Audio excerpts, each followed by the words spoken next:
How's all that coordinating going? Uh, so in every, Short answers only. Jeez. there Just kidding. There is no short answer. ain't no short answer to this one. So every submission leading up to the permit submission that was just 3 weeks ago, one series of cross bracing was on the column line of this existing building. So interestingly enough, the beam line is actually further north than the column line. So the beam line is actually bracketed off the column. And so it's kind of like eccentrically loaded onto the column, and it's not bolted directly to it. And it's just, applying your standard forces to it. So, but it's the bracing has always been on the column line. And then we noticed that it has shifted and it's on the beam line. So now it's kind of It's not encroaching into attached to other. any columns or what? So it's not attached to any columns, but they've got a detail that's basically showing some additional bracketing and some other things there, reinforcing the column. So the column is going to be stiffened. These are existing? They're all existing columns and Okay. all existing beams in this particular part of the building. Yeah. But new cross And bracing. but new cross bracing, new stiffeners, new cross bracing.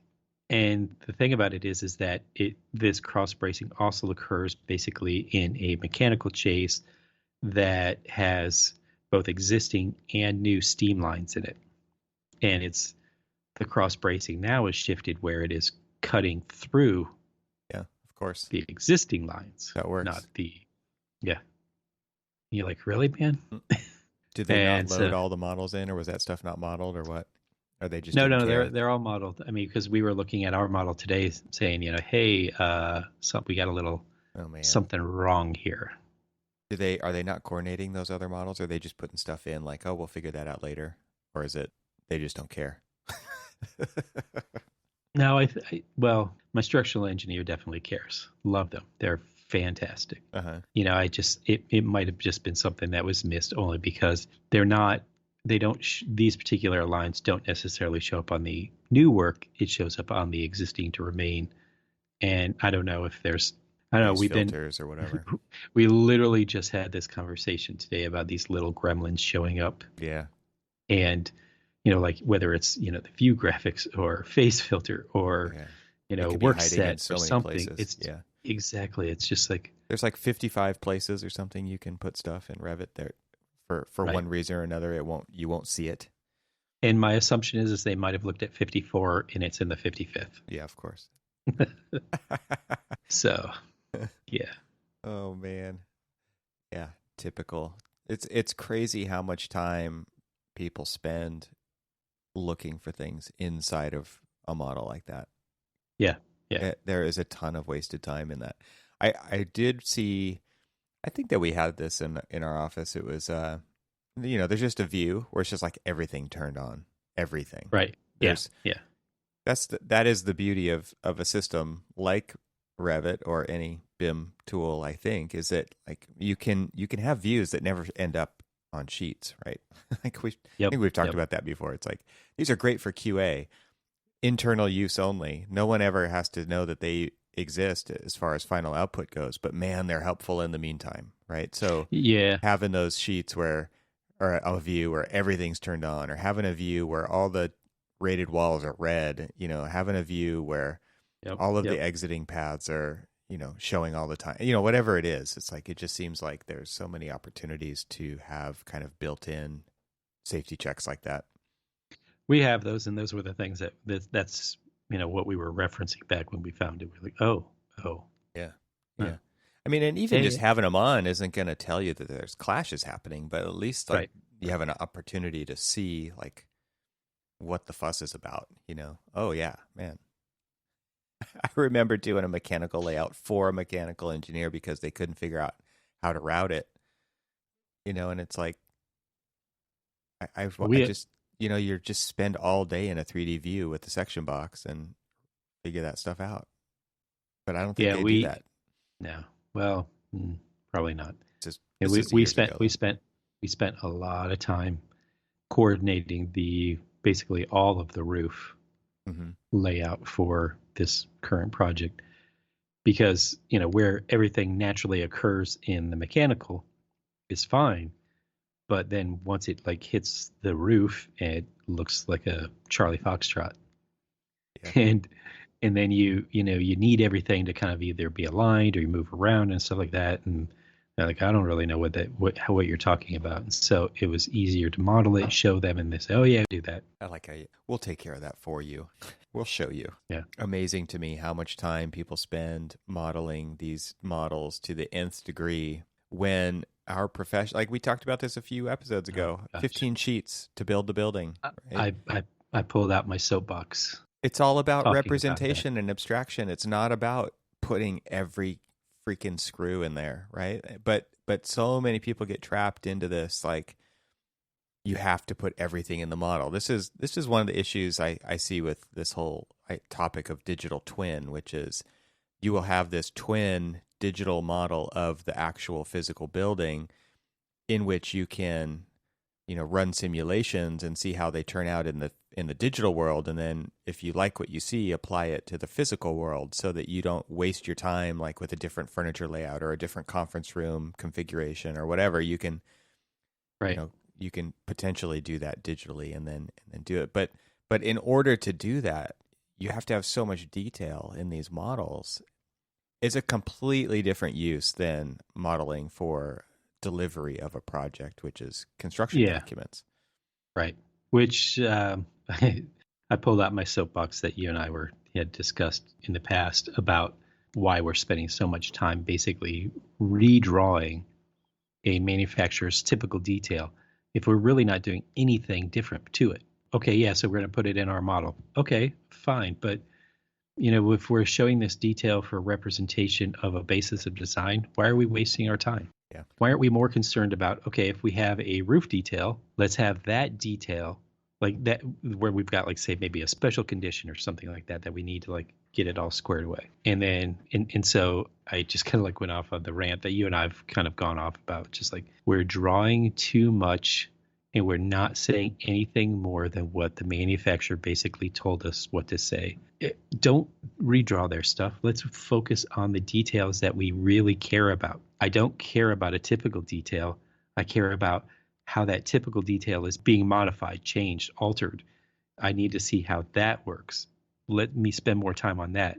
If all of my other roof terrains are just your standard off the shelf, Zern, let's just throw it out there. Not a sponsor. Not a sponsor. then let's just go ahead and use that detail. Well, what's amazing to me is you've got to think about this stuff long term, right? So yeah. There is potential for value in redrawing details if you're hooked up to, let's just say like eSpecs, not a sponsor, right? Where all of your components in the detail are tied directly to your specifications, and then your specifications are being written by you drawing that detail. Yes. Okay. Yeah. Now that has potential payoff over several projects in the future, right? Because now you have this thing that is tied back to another database that enables your team to like specs written for me. Yes, please. Right. Yeah. Okay. That's fantastic. But if you're not doing anything like that and you simply are redrawing it because it's mindless work and you're not actually willing to tackle a harder problem, and so therefore you're just cruising by redrawing these details, that is completely unnecessary. And I think that happens a lot. It's like, especially now where people are in isolation, I could see this happening a lot. I'm not saying it is, but I could see it where it's like, what'd you do today? Well, I drew 5 details. It's like, wow, that's a lot of details. It's like, did you need to draw them, right? Because they've already been drawn. Or were you just doing something that you knew was safe to do? It's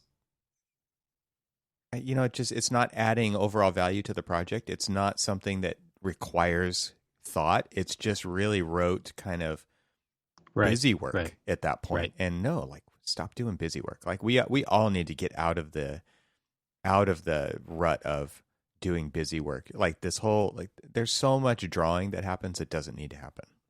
Right. Oh, well, totally. But it's just a place to stick hours, right? Like, so what I don't understand is like how everybody doesn't understand that what architects do is sell time. And if you're spending your time doing stupid stuff, there's no value there, right? And Right, so right. it doesn't work. It doesn't fit the business model.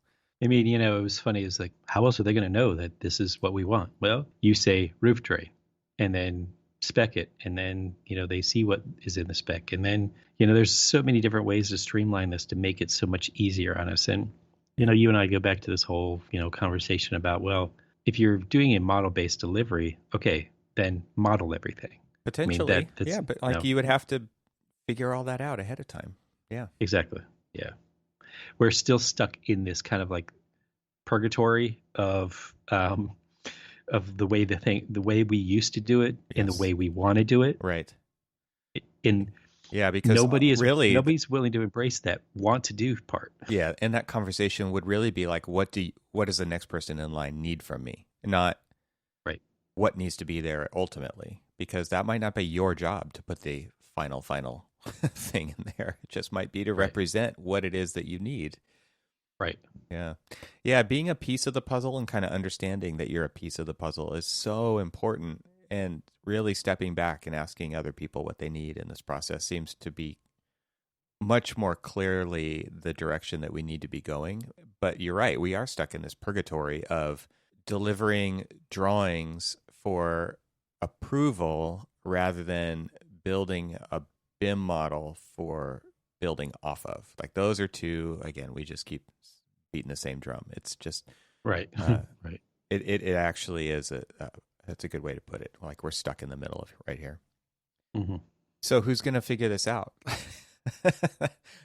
I think that, man, there's a lot of people out there willing to figure this out, and they're the ones who've left firms to go do that and figure that out, and they're not working within firms.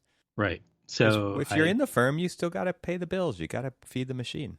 So I actually am making a pact with myself that I'm going to try to see how I can implement it on the next project and how we can go about basically taking the busy work out of our hands. Yeah. There's so many people out there testing things, like doing all of the research for us. Why should we apply our brain power to stuff that we're like, okay, I need to find a UL 916 partition. I don't know if that's a real number, but I'm throwing one out there. Mm-hmm. And so, like somebody goes through the effort of like, oh, here's a UL, 916 partition. I'll go ahead and draw that. Well, isn't there a detail right there for it? Yes. And it's got all of the parameters and everything else for it. Why not just grab it and move it in and say, okay, boom, here, I'm done. Right. Yeah. Well, again, it depends. It depends what that long-term use is, right? Because true. I'll throw out another example. Another example is we want to use this detail again later, but it doesn't look like our details. It doesn't fit our standards. True. We all know that doesn't happen very often, right? Like that'll be our little secret that everybody on every project's reinventing the details because that's how they do it. But if you had a company-wide cloud-based content repository where you want to save somebody else time later and not just worry about yourself right now, you might take the time to clean that detail up, submit it into the system, and get it put out as a standard detail. Right now we're the detail suppository. Yeah. Suppository is a funny word. Yeah. Not a repository.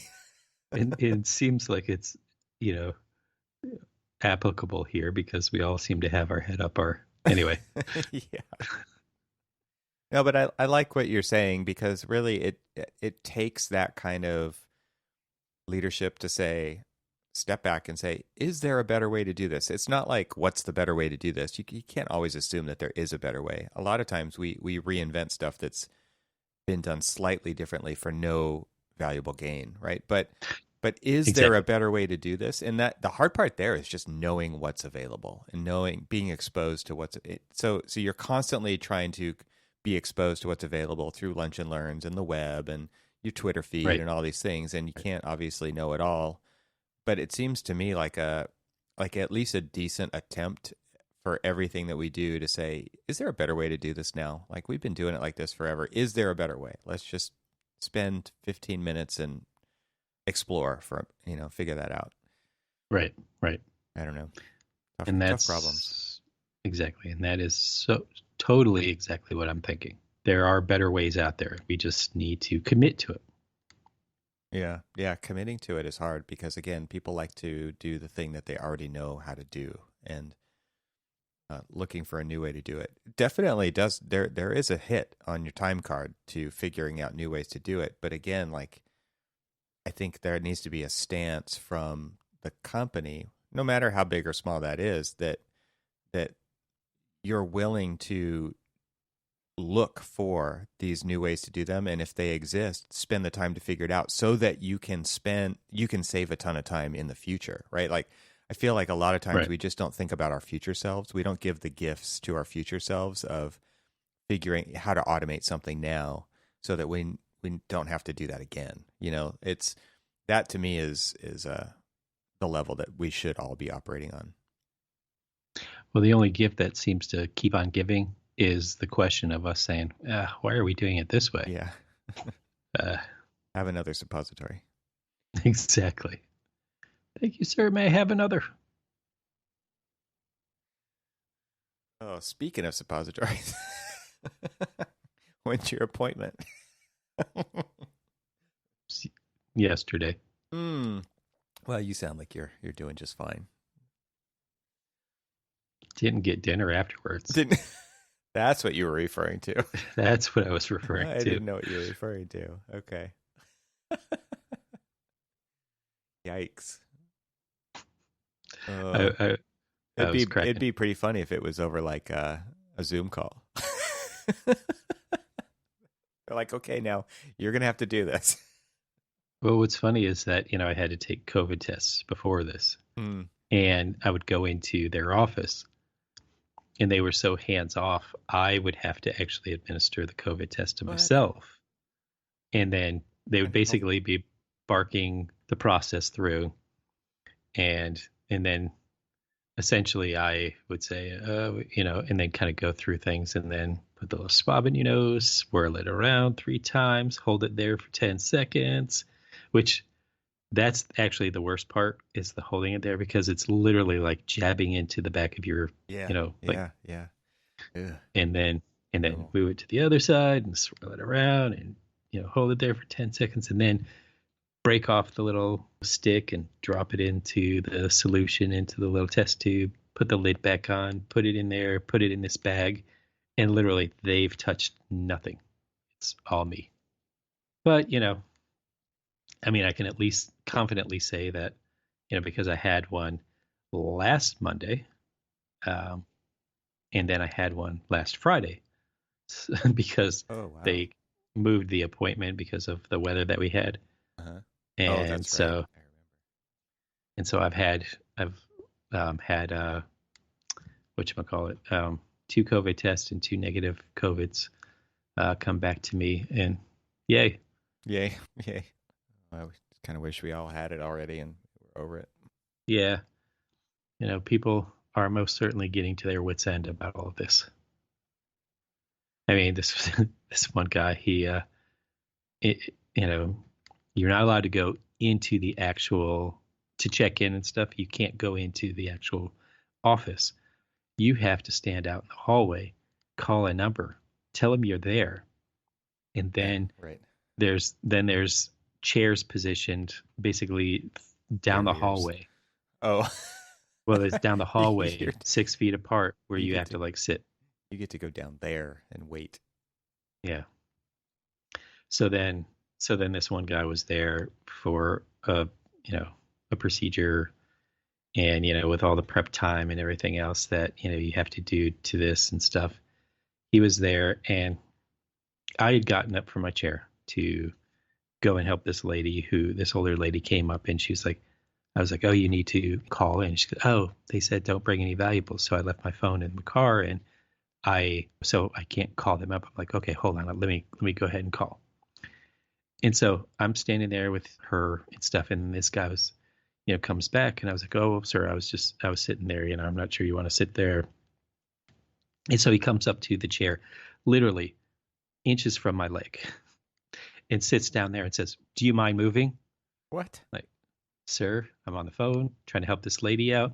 He goes, well, I just need my space. So Man. what? So his procedure was a colonoscopy, and so all of like the thing, and I don't want to get into this, and gross people out or anything like that, but it is for those people who've gone through this and heard, and know what I'm referring to. He had to go through all the pre-prep stuff, Oh. and he's in like the little curtained off area right next to me, both before and after. And when we're both sitting there like waiting, they come in, they tell me, everything's normal, blah blah blah, all this other stuff. We had to do this and this, and then kind of like said, okay, you're good.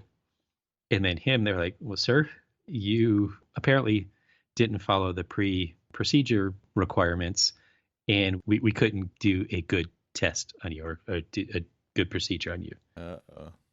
And Start so over? he has to start over, and I'm like, serves you right. Yeah, seriously. Like, you, I was, I honestly sad, but I was so happy that the way that this guy treated me and this poor old lady out in the hallway, it literally was karma coming back to bite him in Yeah. the ass. Nice. It's just like, you're Brutal. like, enjoy that again. Yeah. Wow. Dude. Because I'm assuming you haven't had one yet No. because of your age. And it will Young. it will be coming. It will be coming up soon, and when you go through the process, you will understand exactly just the Fantastic. yeah. And again, don't want to get graphic or anything, but it's a rather shitty adventure.